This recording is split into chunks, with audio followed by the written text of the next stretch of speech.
மக்கள்கிட்ட இருந்து காசை 200 கலெக்ட் பண்ணி கோடி கணக்கில் நாங்கள் கலெக்ட் பண்ணிட்டோங்கிறத பெருமையாக போட்டுக்கிறாங்க. படம் இப்பதான் பார்த்துட்டு வரேன். இந்த படம் வந்து ரொம்ப முக்கியமான படம்னு நினைக்கிறேன்.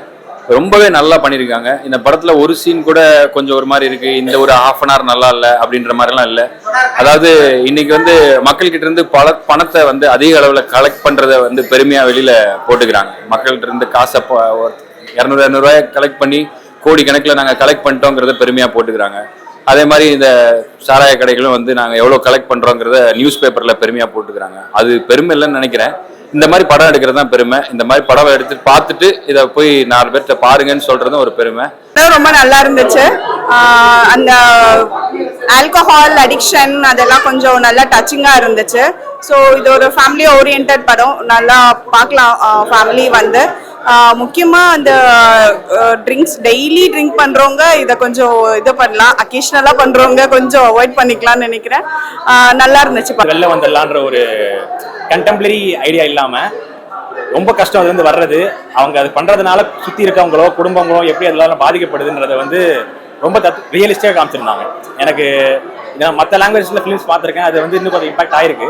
ரீஹாபை பற்றி தமிழில் இந்த இறைவி அந்த மாதிரி சில படங்கள்ல ரொம்ப அதில் இம்பாக்டை விட எனக்கு இந்த இம்பாக்ட் ரொம்ப அதிகமாக இருந்த மாதிரி இருந்துச்சு. அவங்க என்ன நினச்சி எடுத்தாங்களோ அதை வந்து எனக்கு கொடுத்த மாதிரி இருந்துச்சு.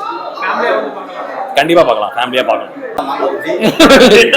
ஆனால் படம் ரொம்ப நல்லா இருந்துச்சு. எனக்கு ரொம்ப பிடிச்சது. ஃபர்ஸ்ட் ஹாஃப் செம்ம ஹியூமரஸாக போச்சு. செகண்ட் ஹாஃப் வந்து என்னோட பர்சனல் லைஃப்க்கு வந்து ரொம்ப ரிலேட்டபிளாக இருந்துச்சு. நிறைய என் வீட்டில் நடந்த விஷயங்கள் அது எல்லாமே நான் பார்த்த மாதிரி இருந்துச்சு. ஒரு பயங்கரமான சேஞ்ச் என்னன்னா, என்னோட பர்சனல் லைஃப்ல வந்து ஹாப்பி எண்டிங் இல்லை. இந்த படத்தில் வந்து ஒரு பியூட்டிஃபுல்லான ஒரு எண்டிங் இருந்தது வந்து எனக்கு கொஞ்சம் ரிலீவ்டாக இருந்துச்சு. ஸோ படம் எனக்கு ரொம்ப பிடிச்சது. எல்லா ஃபேமிலியாக வந்து பார்க்கணும். பெருமையாக இருக்குது சார். இதுக்கு முன்னாடி வந்து தமிழ் சினிமா வரலாற்றில் ஒரு குடிநோயாளியை பற்றி இவ்வளோ தெளிவாக யாருமே எக்ஸ்பிளைன் பண்ணலை.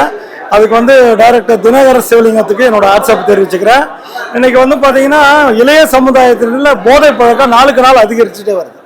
இது மாதிரி நிறைய படங்கள் வந்து பார்த்தீங்கன்னா, இதுக்கு முன்னாடி வசந்த் சார் சத்தம் போடாதுன்னு ஒரு படம் எடுத்தார். அதில் இந்த குடிநோயை பற்றி லைட்டாக சொல்லியிருப்பார். இதை ராவா 100% ஒருத்தன் வந்து ஸ்டார்டிங்கில் பீரில் ஆரம்பித்து பீர் தான் குடிப்பான்.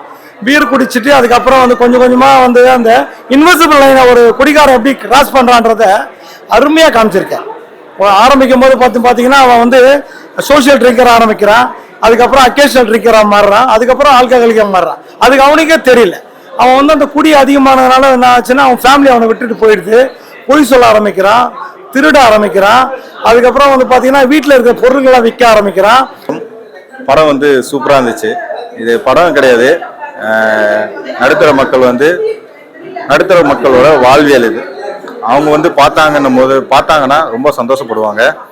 ஏன் அப்படின்னா, தினசரி கூலி வேலைக்கு போகிறவங்களும் சரி, இல்லை ஒரு கம்பெனியில் வேலை சேர்ந்தாலும் சரி, ஒரு சம்பளத்தை வந்து வீட்டுக்கு பத்திரமா எடுத்துகிட்டு போகிறது, அந்த பசங்களுக்கும் ஒய்ஃபுக்கும் வந்து மனைவிக்கு ஒரு ட்ரெஸ்ஸு நகை, ஒரு வீட்டுக்கு சாப்பாடுலேருந்து வாங்கி தரணும் அப்படின்னு நினைக்கிறவங்க, வாங்கி தராத இருக்கிறவங்க வந்து இதை பார்த்தாங்கன்னும் போது கண்டிப்பாக வந்து மாற்றம் ஏதாவது ஏற்படும்.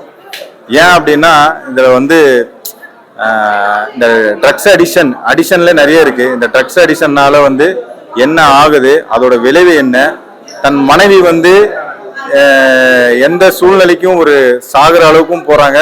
அதே மாதிரி அவங்களோட லைஃபும் வந்து வேற லெவலுக்கு எடுத்துட்டு வேற ஒரு கனெக்டிவிட்டி போகுது. பெருசா ஒன்றும் கனெக்ட் ஆகல. மேபி டெய்லி ட்ரிங்க் பண்ற ஃபேமிலிஸ்க்கு இது கனெக்ட் ஆகும்னு நினைக்கிறேன். கண்டிப்பா ஃபேமிலி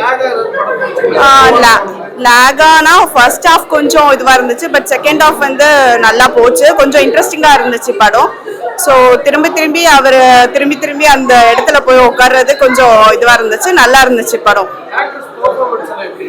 எல்லாருமே ரொம்ப நல்லா நடிச்சிருந்தாங்க. ஆக்சுவலி எல்லாரும் ரியலிஸ்டிக்கா ரொம்ப நல்லா நடிச்சிருந்தாங்க. ஸோ ரியலாவே படம் பார்க்குற மாதிரி இல்லை, ஒரு ரியலாவே ஒரு ஃபேமிலி ஸ்டோரியை பார்த்துட்டு வர மாதிரி இருக்கு. நல்லா இருந்துச்சு படம். எனக்கு பெர்ஃபார்மன்ஸஸ் லெவல்ல குரு சோமசந்த் அண்ணன் பண்ணது, சஞ்சனா பண்ணதெல்லாம் ரொம்பவே பிடிச்சிருந்தது. அப்புறமா அவரோட சித்தப்பாவை வந்த ஒருத்தர், அவருமே பிடிச்சிருந்தது. நிறைய எல்லாருமே பெர்ஃபார்மன்ஸ் லெவலில் அந்த பாரி பண்ணியிருந்தாரு, அவரு நல்லா பண்ணியிருந்தாரு. எல்லாருமே எனக்கு பிடிச்சிருந்துச்சு பெர்ஃபார்மன்ஸ் லெவலில். யங்ஸ்டர்ன்றதை தாண்டி இதில் அடிக்ட் ஆனவங்களுக்கு ஃபுல்லாகவே சொல்ல வேண்டியதெல்லாம் சொல்லியிருக்காங்க. அது மட்டும் இல்லாம பொதுமக்களும் இதை வந்து பார்த்து இது வந்து எப்படி அவங்க அதுக்கு உள்ளாக்கப்படுறாங்க அப்படின்ற அவேர்னஸும் நமக்கு கிடைக்கும். அதனால எல்லா தரப்பு மக்களும் பார்க்க வேண்டிய படம் தான். சி ஐ பிலீவ் இந்த ஃபேக்ட் தட் எல்லா படத்துலையுமே வந்து அந்த ஹை மூமெண்ட்ஸ் இருந்தே ஆகணுன்ற ஒரு விஷயம் கிடையாது. இதுதான் யதார்த்தமான படம். இந்த மாதிரி படங்கள் தான் க்ளோஸ் டு ரியாலிட்டி. ஸோ ஒரு கமர்ஷியல் ஃபிலிம்ல எதிர்பார்க்குற மாதிரி நம்ம எதிர்பார்க்கறது தப்பு. இந்த படத்துக்கு தேவையானது எல்லாமே வந்து ரொம்ப அழகா இருந்துச்சு.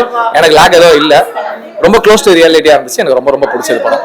எல்லா ஃபேமிலியும் வந்து பார்க்க வேண்டிய படம். நிறைய பேருக்கு ரொம்ப ரிலேட்டபிளாக ஒரு படம் இது. ஸோ ப்ளீஸ் எல்லாரும் வந்து பாருங்க தியேட்டர்ல. Thank you so much. அந்த வெறுத்துட்டு இல்லாத அவங்களுக்கே உள்ளுக்குள்ள அந்த உணர்ச்சிகள்லாம் இதுவாகி என்ன ஆகுதுன்னா அவங்களே சரி இவங்க கூட என்னடா வாழணும், வேற ஒருத்தரை பார்க்கலான்ற ஒரு எண்ண ஓட்டத்தை டச் பண்றது வந்து பாத்தீங்கன்னா ஒரு நல்ல டச். ஏன்னா ஒரு நல்ல கூட இருந்திருக்காரு ஒரு ஹஸ்பண்டு, இவன் கூட ஒரு குடிகாரம் கூட வாழ்ந்து நம்ம என்னடா சாதிக்க போறோம். இவர் இன்னொரு நாள் அதை டைரக்டர் லைட்டா கோடிட்டு காமிக்கிறாரு. அதே குடிகாரம் வந்து பாத்தீங்கன்னா ஒரு ஏன்ற ஒரு அமைப்பினால ஓரளவுக்கு அப்படியே பந்து ஒரு அதனால திருந்தி வரும்போது அவங்க வந்து அவன் மாறி அவன் செயல்பாடுகள் ஒரு நாள் அடிப்படையில் குடியை விட்டு நல்ல வாழ்க்கை வாழும்போது பார்க்குறாங்க. உடனே கூட ஏற்றுக்காத கொஞ்சம் கொஞ்சமாக வரும்போது அந்த குழந்தைங்க மனசுல சந்தோஷம் வருது. அவங்க வந்து குழந்தைங்க சந்தோஷப்படுறாங்க, சுற்றி இருக்கிறவங்க சந்தோஷப்படுறாங்க. அதெல்லாம் பண்ணும்போது டைரக்டர் அருமையாக காமிச்சிருக்காரு. ஒரு குடியினால ஒருத்தன் எப்படி பாதிக்கப்படுறான், குடியை விட்டு சந்தோஷமான வாழ்க்கை வாழ்றான் அப்படின்றத அருமையாக காமிச்சிருக்காரு. ஸோ அதையும் காட்டியிருக்காங்க. நான் புருஷன் வந்து எப்படி குடிச்சிட்டு ரொம்ப வந்து எப்படி சுத்திட்டு இருந்தா மனைவியோட லைஃப்பை வந்து இன்னொருத்தவங்க வந்து எப்படி அதை கனெக்ட் பண்றாங்க, அந்த இதுவும் வந்து அழகா காட்டியிருப்பாரு டைரக்டர். ஆமா, கண்டிப்பா கனெக்ட் ஆச்சு. ஏன் அப்படின்னா இப்ப நாம ரொம்ப வந்து குடிக்காரனா இருக்கிறவங்க அப்படின்னா அவங்களோட மனைவி வந்து இன்னொருத்தவங்க வந்து எப்படி வந்து கனெக்ட் பண்ணுவாங்க. ஸோ அதை வந்து அது தெளிவா காட்டியிருப்பாங்க. அதை ஏத்துக்கிட்டு பாக்குறவங்களுக்கு நல்லா புரியும். ஏன் அப்படின்னா அவர் வந்து ஆக்சுவலி என்னன்னா அதுல சந்தேகமே படலை. அவர் வந்து கிளியரா சொல்லியிருப்பாரு. படம் பார்க்குறவங்களுக்கு நல்லா புரியும், டீப்பா பார்க்குறவங்களுக்கு புரியும். நடுத்தர மக்களும் அது கீழே இருக்கவங்களும் பார்த்தாங்கன்னா ரொம்ப சந்தோஷப்படுவாங்க. ஏன் அப்படின்னா அவங்க லைஃப்பும் ஒரு நல்ல சேஞ்சஸ் வரணும் அப்படின்னு நினைப்பாங்க. டைரக்டர் சாருக்கு வாழ்த்துக்கள்.